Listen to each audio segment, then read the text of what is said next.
नमस्कार दोस्तों। हरियाणा विधानसभा चुनाव को लेकर के कांग्रेस पार्टी ने आज दिल्ली के कांग्रेस मुख्यालय से अपना घोषणा पत्र, जिसे हम बोलते हैं मैनिफेस्टो, जिसे हम बोलते हैं गारंटी पत्र, जारी कर दिया है। जी हाँ, इस मौके पर कांग्रेस अध्यक्ष मल्लिकार्जुन खड़गे, भूपेंद्र हुड्डा, कांग्रेस प्रदेश अध्यक्ष उदय भान, अशोक गहलोत, केसी वेणुगोपाल, अजय माकन सहित अन्य काफ़ी सारे कांग्रेस नेता उस समय मौजूद थे। जी हाँ, आप स्क्रीनशॉट का अच्छे से देख सकते हैं। ये सभी पर्सनैलिटी इस समय मैनिफेस्टो को लॉन्च करते समय, गारंटी पत्र को लॉन्च करते समय सभी मौजूद हैं। बट दोस्तों, यहाँ पर अगर हम बात करें तो इस घोषणा पत्र में, जी हाँ, कांग्रेस ने अपने गारंटी पत्र में उसमें हरियाणा वासियों के लिए 7 गारंटियों का, ठीक है, वादा किया है हरियाणा की आम जनता को।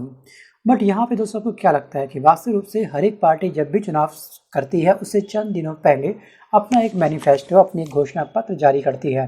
क्या कोई भी पार्टी इस पर खरा उतर पाती है? जी हाँ, अगर आप किसी भी स्टेट के रहने वाले हैं, आपकी सरकार ने भी घोषणा पत्र जारी किया था अपना, तो क्या वो उस पर खरा उतर पाई? जी हाँ, अगर वो पार्टी खरा नहीं उतर पाई तो आप मुझे कमेंट करके उस पार्टी का नाम जरूर बताइएगा और साथ में अपनी स्टेट का नाम पक्का लिखिएगा। राइट दोस्तों, इस घोषणा पत्र में जानकारी देते हुए उदय भान ने ये कहा है कि पिछले 10 वर्षों में भाजपा द्वारा सताए गए हर तबके के लिए हम एक गारंटी देते हैं। दोस्तों, ये गारंटी है टोटल मिलाकर के 7। और कांग्रेस ने घोषणा पत्र को लेकर के एक नारा भी दिया, 7 वादे पक्के इरादे। जी हाँ, 7 वादे पक्के इरादे। इसमें आगे उदय भान ने यह भी कहा कि जब हरियाणा में कांग्रेस सरकार थी तो हरियाणा नंबर 1 पे था, और अब एक बार फिर कांग्रेस जो है हरियाणा को नंबर 1 बनाएगी, ये उसका वादा है। जी हाँ, सभी हरियाणा वासी को। लेकिन अभी दोस्तों, अगर आप यूट्यूब पर वीडियो देखते भी हैं ना बहुत सारे, तो इस बार हरियाणा की जनता परिवर्तन चाहती है। मतलब कि जो वर्तमान की सरकार है भाजपा, उसको बदलना चाहती है किसी भी हालत में। वो अलग बात है कि वो बताएगा आने वाला वक्त आखिरकार क्या कहलाता है। जैसे आज जम्मू कश्मीर में इलेक्शन है, विधानसभा चुनाव है, पहला फेज चल रहा है, तो अब तक की टाइमिंग के अकॉर्डिंग मैक्सिमम जो लहर चल रही है वो चल रही है कांग्रेस की इस समय। बाकी फाइनल काउंटिंग क्या बनती है, कौन सी सरकार बनेगी, उसके लिए हमको थोड़ा सा इंतजार करना होगा। जानते हैं कि कांग्रेस की 7 आखिरकार कौन कौन सी गारंटियां हैं। जी हाँ, ऐसे कौन कौन से वादे हैं जो वो जनता के पूरे करने वाली है। कांग्रेस की पहली गारंटी में जो रखा गया है वो रखा गया है महिलाओं के विकास की बात। जी हाँ, उदय भान ने ये बताया कि कांग्रेस ने महिलाओं के लिए जी हाँ एक खास प्लान बनाया है। इन्होंने ये कहा कि बीजेपी के शासन में महिलाओं के अपहरण, बलात्कार, शोषण जैसे अपराधों में नंबर 1 बना हुआ था ये हमारा हरियाणा। जी हाँ, महिलाओं को कांग्रेस सशक्त बनाने के लिए 2000 रुपये प्रति माह देगी, और ये पैसा 18 वर्ष से लेकर के 60 साल तक की महिलाओं को दिया जाएगा। ये एक बहुत प्यारा इनिशिएट है। 2000 पर मंथ, जी हाँ, उनके अकाउंट में ट्रांसफ़र होगा। उम्र इसमें सीमा रखी गई है 18 वर्ष से लेकर के 60 साल तक के। और बीजेपी के शासन में सिलेंडर की कीमत 1000 रुपये तक पहुंच गई है, लेकिन कांग्रेस राहत देते हुए इसे 500 रुपये में सिलेंडर का जो प्राइस है वो करने वाली है जनता के लिए। अब दोस्तों, अगर नीयत साफ हो तो सब चीज़ पॉसिबल है। जी हाँ, कुछ लोग इस चीज़ को काफ़ी ताज्जुब खाएंगे, 1000 रुपये से लेकर सीधे हाफ रेट पे कैसे मिलेगा सिलेंडर। भाई, दिल्ली के अंदर आम आदमी पार्टी ने भी बहुत सारे विकास करे हैं। जी हाँ, कोविड के समय में भी सभी मिलने वाली सुविधा जनता से छीनी नहीं, उनको हटाई नहीं, ना ही उनको रोका। जी हाँ, सभी नेता ने कहीं ना कहीं जेल की यात्रा करी, सभी नेताओं को जेल में डाल दिया गया। कहीं ना कहीं बहुत बड़ा क्राइसिस था उस समय, लेकिन फिर भी सभी के सभी क्या थे, वादे अब तक चल रहे हैं। हमने देखा अभी कुछ महीनों पहले कि लोकसभा चुनाव के अंतर्गत दिल्ली की 7 सीटों में से एक भी सीटें आम आदमी पार्टी को नहीं मिली। सब सीटें किसको मिली? बीजेपी को। लेकिन फिर भी इन्होंने कहीं ना कहीं अपने वादों को पूरा रखा। जी हाँ, अब विधानसभा चुनाव फैब में होने वाले हैं, वो चलेगा, बताइए किसकी बनती है सरकार। दोस्तों, दूसरा सबसे बड़ा वादा कांग्रेस ने किया है हरियाणा वासियों के लिए, बुजुर्गों के लिए, विधवाओं एवं दिव्यांगों के लिए एक पेंशन योजना। कांग्रेस अध्यक्ष ने बुजुर्गों, विधवाओं और दिव्यांगों के लिए पेंशन योजना की घोषणा करने से पहले भाजपा के द्वारा किया गया एक वादा अपने मैनिफेस्टो के दौरान याद दिलाया वहां की आम जनता को।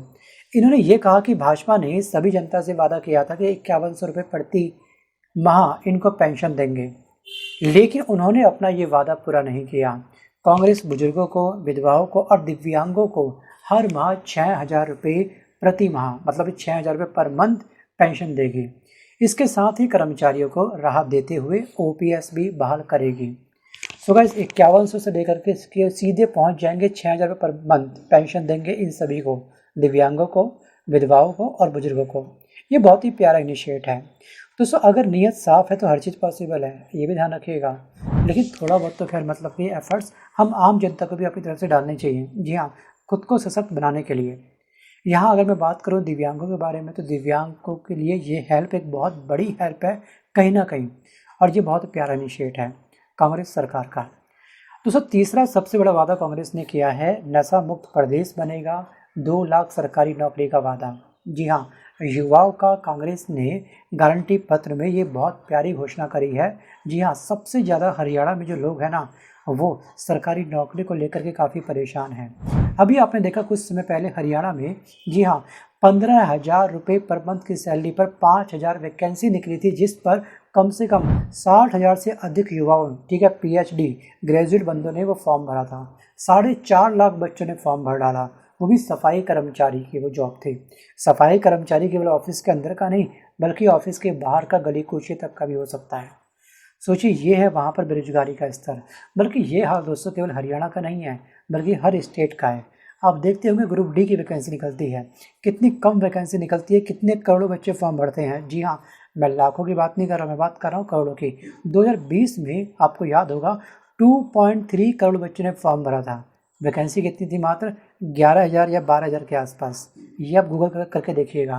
तो ये है हमारा बेरोजगारी का स्तर। इसलिए पीएम मोदी जी के जन्मदिन पर राष्ट्रीय युवा बेरोजगारी दिवस सेलिब्रेट होता है हर साल। कल भी यही ट्रेंड हुआ था, आपको याद होगा। इसके अलावा कांग्रेस के अध्यक्ष ने यह भी कहा कि हम पूरे हरियाणा को नशा मुक्त करके युवाओं के लिए एक अच्छा माहौल बनाने का वादा करते हैं। दोस्तों वैसे वास्तव में हरियाणा में नशा का जो ये प्रकोप है काफ़ी कम है, ठीक है। सबसे ज़्यादा पूरे इंडिया में सबसे ज़्यादा जो नशा होता है वो होता है पंजाब के अंदर। अब चौथा सबसे बड़ा इनका वादा था कि फ्री बिजली का। जी हाँ, 25 लाख का मुफ्त इलाज होगा। 2 सबसे प्यारी सबसे बड़ी घोषणा की गई है इसमें। आम लोगों को कांग्रेस ने अपने घोषणा पत्र में राहत देने का ऐलान किया, और कांग्रेस ने अपने मैनिफेस्टो में 300 यूनिट फ्री बिजली देने का भी हरियाणा के लोगों से वादा किया है। 300 यूनिट, जबकि दिल्ली के अंदर 200 यूनिट है, पंजाब में आपके 300 है। दिल्ली में कम इसलिए कि यहाँ की जनसंख्या बहुत अधिक है, यहाँ का कंजप्शन बहुत अधिक है, ये कह सकते हैं हम लोग। साथ ही राजस्थान के घोषणा पत्र में शामिल स्वास्थ्य क्षेत्र की एक महत्वपूर्ण योजना को शामिल किया गया, और इस योजना के तहत हरियाणा के लोगों को 25 लाख रुपए तक का मुफ्त इलाज दिया जाएगा। इतने बड़े अमाउंट का मुफ्त इलाज। वहीं पर इसके अलावा इन्होंने एक वादा और किया है, वो है आपका मकान को लेकर के। मतलब गरीबों को 100 गज का प्लॉट मिलेगा और 3.5 लाख रुपीज़ का। इसके अलावा गरीबों को पिछली सरकार की तरह इस बार भी 100 गज का प्लॉट देने का ऐलान किया गया है कांग्रेस के मैनिफेस्टो में, और साथ ही 100 गज के प्लॉट पर 3.5 लाख रुपए की लागत से 2 कमरे भी बना करके दिए जाएंगे। वहीं इनका दोस्तों एक वादा है एमएसपी को लेकर के, जो सबसे बड़ा वादा होना चाहिए। जी हाँ, और ये वादा कहीं ना कहीं पूरा भी होना चाहिए, क्योंकि दोस्तों बीजेपी की सबसे अधिक जो किरकिरी हुई है वो एमएसपी को लेकर के हुई है। अगर आप एमएसपी के बढ़े हुए प्राइस देखोगे प्रति क्विंटल के हिसाब से, 4 रुपये, 5 रुपये, 20 रुपये बढ़ा करके नया स्लैब निकाल दिया है, और इस वजह से जी हाँ काफ़ी सारी जनता काफ़ी खफा है बीजेपी को लेकर के। इसलिए हरियाणा में जितनी जनता है वो परिवर्तन चाहती है। किसानों के लिए भी कांग्रेस ने मैनिफेस्टो में अहम घोषणाओं को शामिल किया है। हरियाणा कांग्रेस के प्रदेश अध्यक्ष चौधरी उदयभान ने ये बताया कि फसलों पर किसानों के लिए एमएसपी पर पक्की गारंटी देगी, और साथ ही ध्यान रखिएगा इसके साथ ही दैवीय आपदा में खराब हुई फसलों के लिए तत्काल मुआवजा भी मिलेगा किसानों को। सो गाइस ये थे मेन गारंटी कांग्रेस की। लेकिन आपको भी इसमें क्या लगता है कि आखिरकार ज़मीनी हकीकत पर जी हाँ ये गारंटी पत्र खरा उतरेगा, हाँ या फिर ना? आज के इस वीडियो में बस इतना ही। मिलता हूँ जल्द तक नए वीडियो के साथ, तब तक के लिए धन्यवाद।